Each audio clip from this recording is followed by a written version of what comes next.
Welcome to part 2 of this 3-part series where I fix the Star Wars sequels, and this film, in my opinion, is the worst sequel, and the third worst Star Wars film, only being better than The Phantom Menace and Attack of the Clones.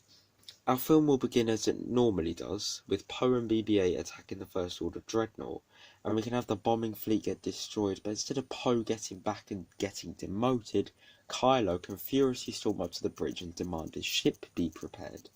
As he joins the fight, and we can see some dogfighting between TIE fighters and the Resistance fleet. And we can also see how good of a pilot Kylo is, someone he inherited from his grandfather, as we can get a scene of Poe and Kylo fighting it out in the sky. Then, Kylo and his wing pilots can attack the Resistance cruiser, killing Leia and the rest of the bridge crew. However, during the dogfighting, we can cut to Arc 2, where we see Rey following Luke as he goes about his day-to-day life, and when Leia dies, we can have both of them feel the loss through the Force.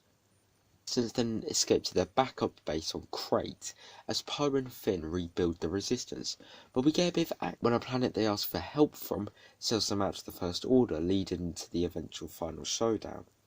Meanwhile, we spend a lot of time in this film building the relationship between Rey and Kylo, and Luke teaching Rey, and after all these mini flashbacks of how Ben turned on Luke, Rey will leave Act 2 and go to confront Kylo on Snoke's ship, as throughout the film we also get to see a bit more of Snoke and his harsh treatment of Kylo. Once Rey leaves, Luke will suffer a nightmare where he sees flashbacks of his Jedi Academy, showing how Snoke corrupted Ben tapping into the dark side of the Force, and Ben, Han and Leia all together, making his fall to the dark side and our sympathy for Luke, after seeing what he lost, a lot better. He then wakes up and goes to burn the Jedi texts, but gets visited by not only Yoda, but also Obi-Wan. Both give him some advice. Also, the Obi-Wan has to be Ewan McGregor, because we like him. So Yoda ends up burning the text anyway, as he does. Then, as I said, Rey ends up with Kylo, where we see Snoke taunting Rey, and he can infer that he's Darth Plagueis, saying something like, "Did anyone truly think I would die at my apprentice's hand in my sleep?" Which would be great since he doesn't tell us directly.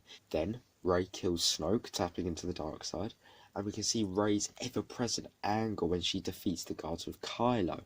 Instead of trying to get Ben to the light, she clearly wants to join him on his side.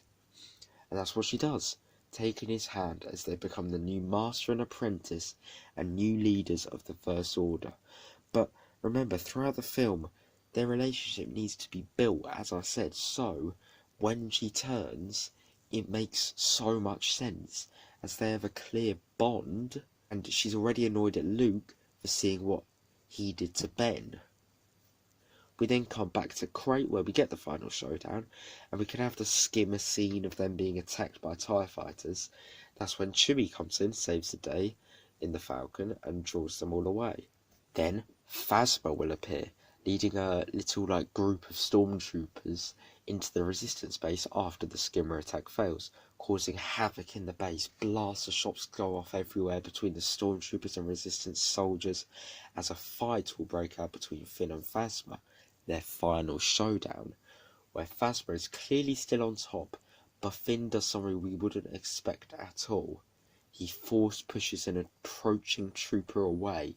The Force theme would then play, and all of a sudden, as Finn is in shock at what he's just done, Phasma slices his hand off. But just as she gains the upper hand, as Finn is surrounded by stormtroopers, he turns them on her by exposing her for shutting down the shields on Starkiller, as they begin firing on her, distracting her, as Finn gains the upper hand, at last, to crush her helmet with the metallic baton thing he uses, giving Phasma's character so much more meaning.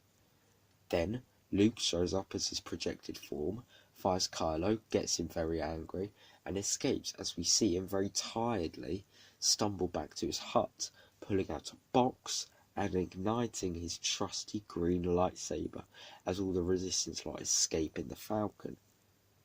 We would then return to Snoke's ship, which is now Kylo's, as we see Kylo sat on his throne with Rey stood by his side, getting a close-up of Rey's closed eyes, ominous music swelling, her eyes open, revealing their now orange colour as the credits roll in silence and leave the audience desperate to see what episode 9 will all be about.